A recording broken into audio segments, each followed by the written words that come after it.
10वीं पास बहू। काजल की शादी सुमित के साथ हो गई। काजल के माँ बाप का एक कार एक्सीडेंट में देहांत हो जाने की वजह से उसकी पढ़ाई 9th क्लास के बाद हो नहीं पाई, क्योंकि काजल को उसके मामा जी ने पाल पोस कर बड़ा किया था, लेकिन उसे पढ़ाया लिखाया नहीं। काजल के अच्छे नेचर और उसकी सुंदरता को देखकर सुमित को वो पसंद आ गई और सुमित ने काजल के साथ शादी कर ली। शादी के बाद हमारी बहू भले ही कम पढ़ी लिखी है, लेकिन लाखों में एक है। सही कहती हो। पड़ोस वाले शर्मा जी अपनी बहू से बड़े परेशान हैं। उनकी कोई बात ही नहीं सुनती। अरे लेकिन हमारी काजल, वो तो हमारा खूब कहा मानती है और घर का काम भी कितने अच्छे से करती है। सही कहती है मम्मी। पहले मुझे भी लगता था आजकल के जमाने में सिर्फ 9th क्लास पास लड़की कुछ अजीब लगता है, लेकिन घर उसने कितने अच्छे से संभाल लिया है। अब बेटा, पढ़ाई तो वो अपनी परिस्थितियों की वजह से नहीं कर पाई, लेकिन बाकी काम तो अच्छा ही करती है। अच्छा मम्मी, शाम को मेरे ऑफिस के दोस्त और उसकी वाइफ घर पर आ रहे हैं काजल से मिलने के लिए। अरे ये तो बहुत अच्छी बात है बेटा, लेकर आओ तुम्हारे दोस्तों को। शाम के वक्त काजल, ये मेरा दोस्त अजय है और ये उसकी पत्नी Sonali. Hello Kajal, how are you? Are you working somewhere? माफ करना जी, मैं आपकी बात समझ नहीं पाई। आई एम सॉरी, मैं बस ये पूछना चाह रही थी कि क्या तुम कहीं पर जॉब करती हो या हाउसवाइफ हो? जॉब? आपका मतलब नौकरी ना, लेकिन वो मैं कैसे कर सकती हूँ? ये तुम्हारी वाइफ क्या कह रही है? क्या तुम अपनी वाइफ को जॉब नहीं करवाना चाहते? अरे नहीं नहीं दोस्त, वो बात नहीं है। एक्चुअली काजल सिर्फ 9th पास है ना, इसलिए। Oh my God, are you serious? Sumit आजकल के जमाने में और सिर्फ 9th पास? आजकल तो गांव की लड़कियां भी कॉलेज की पढ़ाई पूरी करती है। काजल, क्यों पढ़ाई नहीं की तुमने?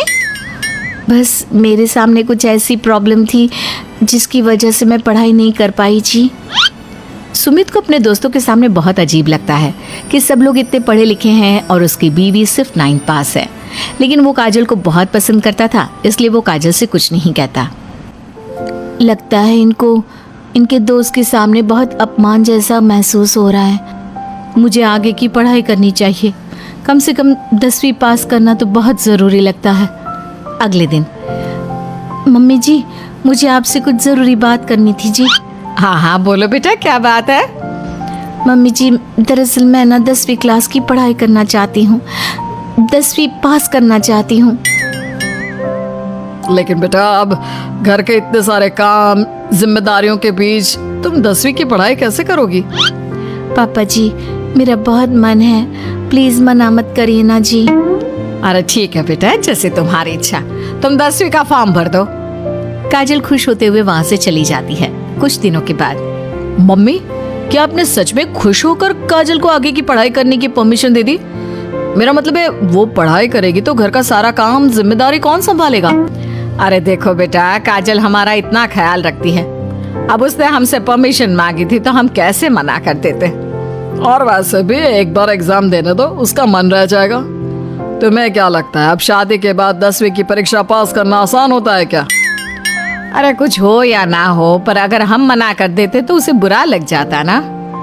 हाँ, वैसे आपकी बात तो ठीक है। मम्मी पापा, हमें काजल का दिल नहीं तोड़ना चाहिए। अगर कुछ होगा तो ठीक है, नहीं तो कोई बात नहीं। वैसे भी एग्जाम पास करना बहुत मुश्किल सी बात है। 1 महीने के बाद, मम्मी जी, मुझे 10वीं का एग्जाम देना था, लेकिन एक प्रॉब्लम है। अरे क्या हुआ बेटा, बताओ मुझे। मम्मी जी, मैं प्रेग्नेंट हूँ और ऐसी हालत में मुझसे पढ़ाई और काम दोनों चीजें नहीं हो पा रही है। अरे कोई बात नहीं बेटा, तुम अंदर कमरे में जाकर आराम करो, हम कुछ सोचते हैं। काजल के जाने के बाद, मैंने कहा था ना, इसे अपने मन की कर लेने दो। हम मना करते तो बेकार में बुरा मान जाती। अब प्रेग्नेंट हो गई है, पढ़ाई तो वैसे ही नहीं कर पाएगी। सही कहती हो तुम, लेकिन मुझे लगता है कि बहू का 10वीं पास करने का बहुत मन था। मम्मी, उस दिन जब मेरे दोस्त घर पर आए थे ना, तो मैंने काजल का चेहरा देखा था। वो बहुत उदास हो गई थी, शायद उन लोगों के सामने खुद को काफी नीचा महसूस कर रही थी। अरे लेकिन बेटा, हमने तो परमिशन भी दे दी ना। अब प्रेगनेंसी और घर की जिम्मेदारियों के चलते कैसे सबको संभालेगी?